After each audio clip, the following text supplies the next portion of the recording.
This day started like any other. I woke up early, made coffee, kissed my wife goodbye, and headed to work. Nothing seemed out of the ordinary, but in the evening, when I returned home, I felt that something was off. There was a strange tension in the air, as if someone unfamiliar had been in the house. My wife greeted me with a smile, but her eyes looked slightly confused.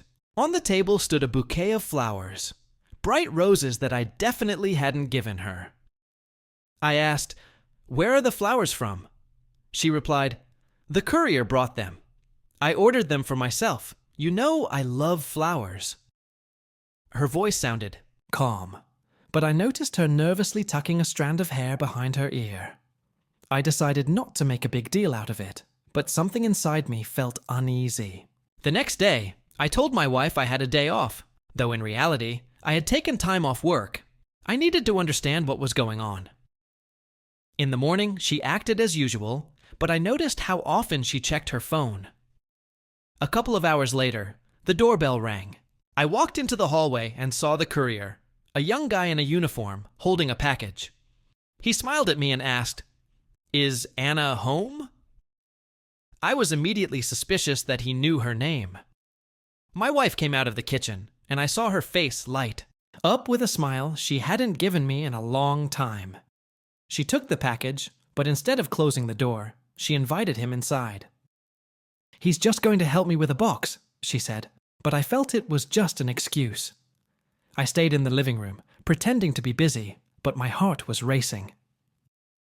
A few minutes later, I heard their laughter coming from the bedroom. I felt sick. I walked to the door and peeked inside. They were sitting on the bed, talking, and her hand was resting on his. In that moment, I understood everything. I didn't make a scene. I just turned around and walked out of the house. I wandered the streets, not knowing where I was going. My thoughts were a mess, and my heart was breaking. How could she do this? Why him? When I returned home, she was gone. On the table was a note. "I'm sorry. I didn't want you to find out like this. It happened." I crumpled the note and threw it away. Several months have passed since then. We got divorced.